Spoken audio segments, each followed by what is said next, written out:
They've done leadership corps. They've done their degree programs. They've done capstones.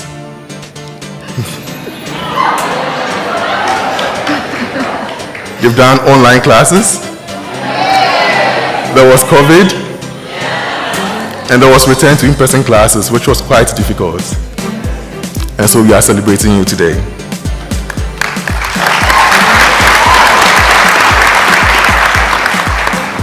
When the university started, there was one team member who had a special passion for the ALU dream to become a reality.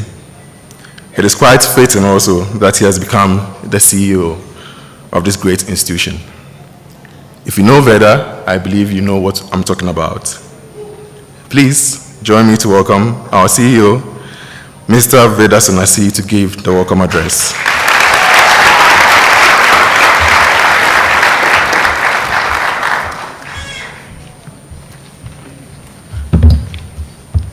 We need to change that picture, eh? Things have changed.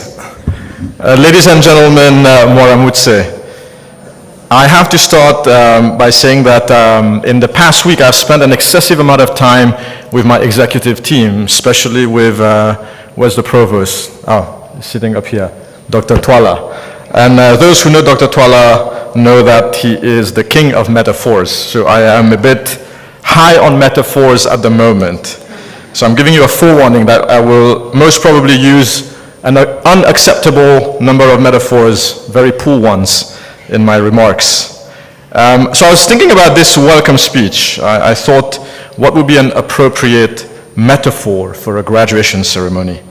And the only thing that came to my mind, well, it was not the only thing. The thing I landed on eventually is a housewarming party. The graduates are wondering, what is a housewarming party? It's a bit too soon for you guys, I know. You'll understand soon once you go into the real world and start finding your jobs and settling down, right?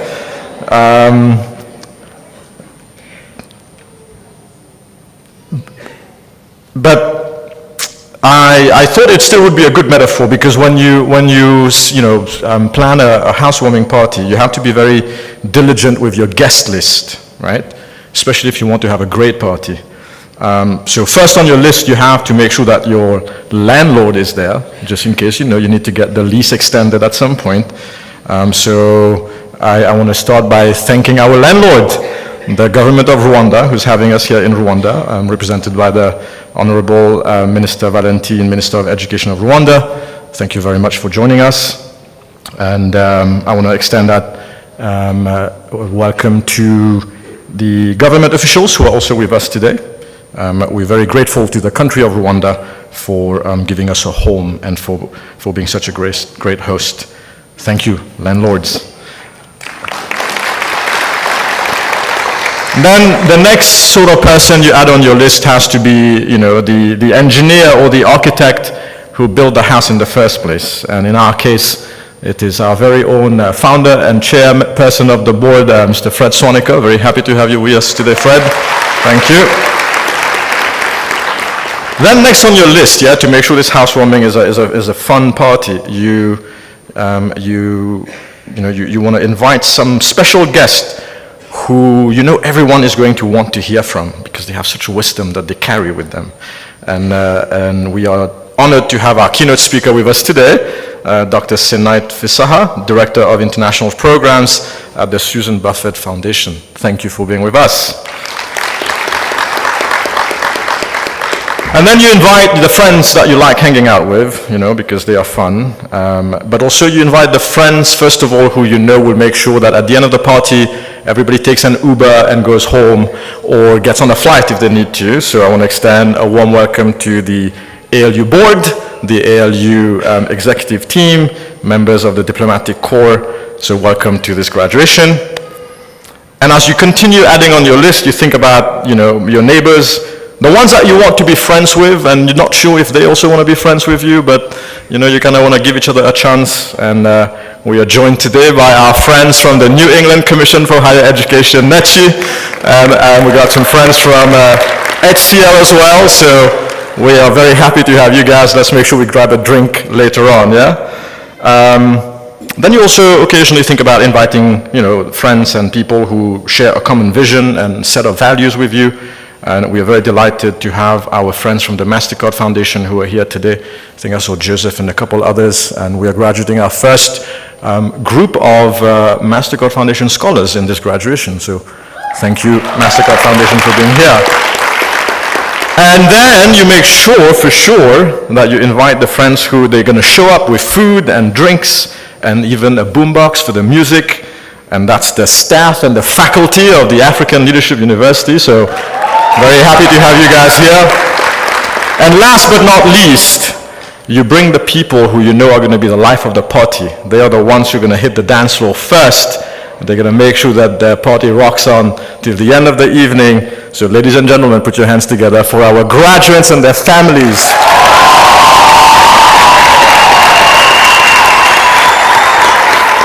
So with that, dare I say all protocols observed. And I know Auntie Lucy is screaming in her head right now, Veda, protocol, stick to the script. But Auntie Lucy, what would ALU be if we wouldn't deviate from the script every once in a while, right? It is indeed such an honor, once again, to be offered the chance to say a few words on this special occasion that is graduation. Truly, very few rituals that I am privy to give me goosebumps like a graduation does, for all the good reasons I can tell you. It's a very important rite of passage, I believe, an important inflection and transition point in one's life. This Wednesday, 2 days ago, I had the privilege with my executive team to sit down for lunch with a number of our students and our alums. And I was sitting at a table with a few students, and barely a few bites into the meal, as is often customary at ALU, we got into a very passionate debate about what constitutes an ALU education and what makes it stand out from others.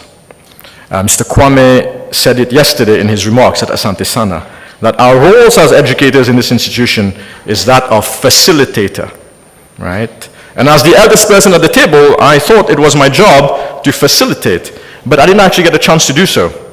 Chisom, a young lady from Nigeria, who I think is in her second year at the moment, she took over the task and got a very animated conversation rolling. I listened in for a few minutes, but I suppose all habits do die hard, so I eventually switched to facilitator mode. And any of you who has ever been with me in a classroom knows that more than a facilitator, I like to be an instigator. So I instigated and I offered a device to the table to anchor our conversation. I asked them to think of ALU as a bakery that allegedly produces very good pastries, amongst other things. So I asked them the question, so you tell me, why should anyone come to this bakery?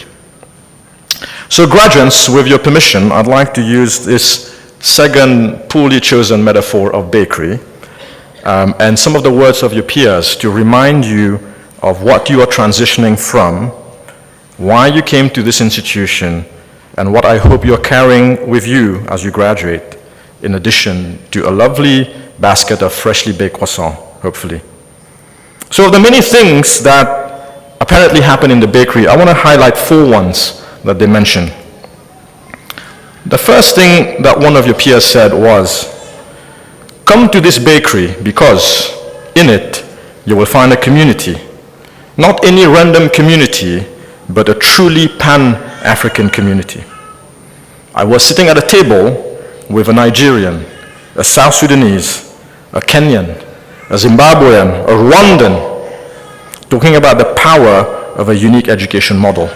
I very often take for granted the beauty of this Pan-African community and what a blessing it is to be part of it.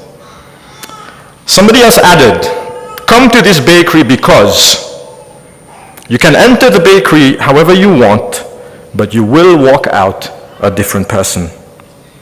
Opportunities abound in the bakery to mold and to shape your identity, your sense of purpose, and your sense of self.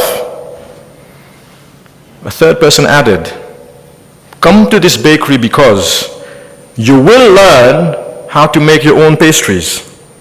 You will learn to use any ingredients you want, ask any questions you want, dream any crazy dream you want, without anyone ever denying you that right. For in this bakery, you are given agency and you are given ownership. And last but not least, somebody said, come to this bakery because you will learn to eat whatever they put on your plate. You will learn to survive. You will learn resilience, true resilience. You will learn to do hard things. But since I've been tasked to give you welcome remarks, right, I surely cannot conclude this speech here like an annoyed baker who's just saying, okay, I'm done now. Take your basket of goodies and leave. I have to welcome you too. But what am I welcoming you to? I know I've exceeded my quota of poor metaphors today, but allow me to push one more through as I conclude. Dear graduates, as you exit this bakery with a goodie bag of freshly baked croissant and one of the strongest Pan-African communities you can imagine, with a strong sense of identity and purpose, with agency and ownership in your skills and your innate gifts. And as you leave with a degree, it is my pleasure and my honor to welcome you to the Do Hard Things Club. Not quite the elation I was looking for, but bear with me.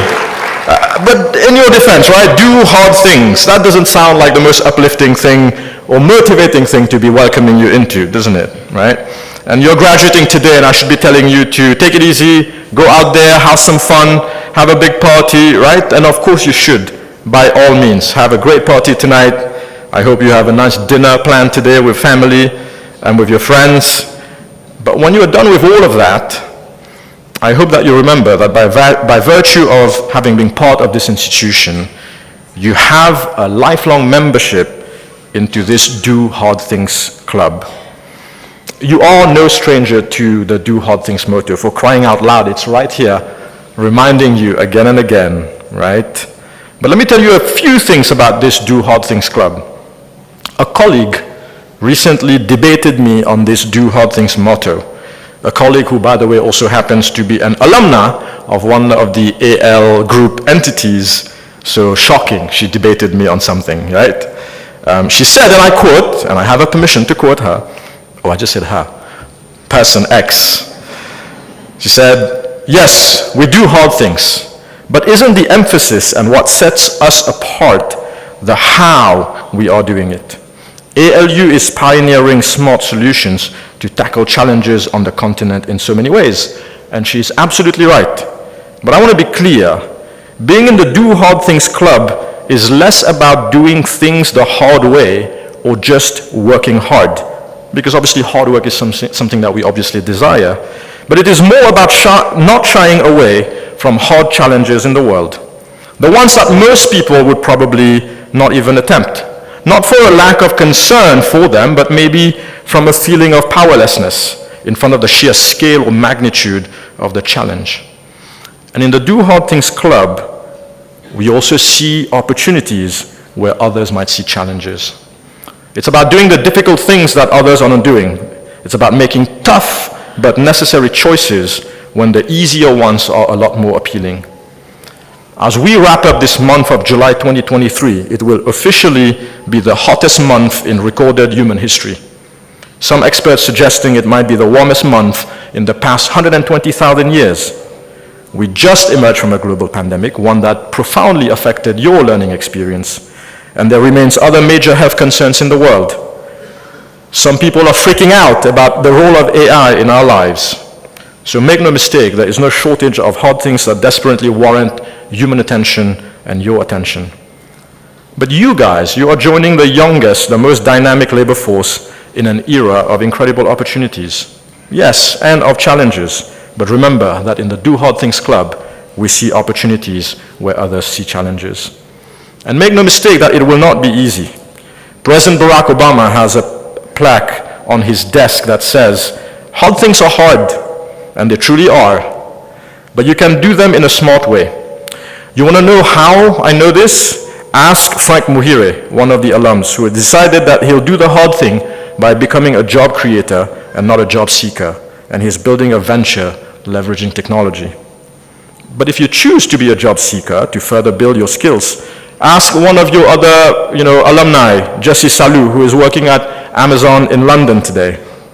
If you want to pursue further studies, just reach out to any of your fellow alumni studying in some of the best postgraduate programs in the world. No, I am not expecting you to single-handedly have all the solutions to all the challenges of the continent or the world, but I am expecting you to care about them. I am expecting you to tap into the 1,000+ strong ALU alumni network that you are joining officially as of today. And I cannot think of a better group of people than you to do this. Do you know how I know this? Because for the past 3+ years, every time my attention is piqued by the aroma coming from the bakery, and as I approach that bakery, I could always see you concocting your own recipe, and I have no doubt that you will carry those recipes and the skills that you have learned into the world and into the continent of Africa, and you will spread the love, and you will spread change, one tasty pastry at a time.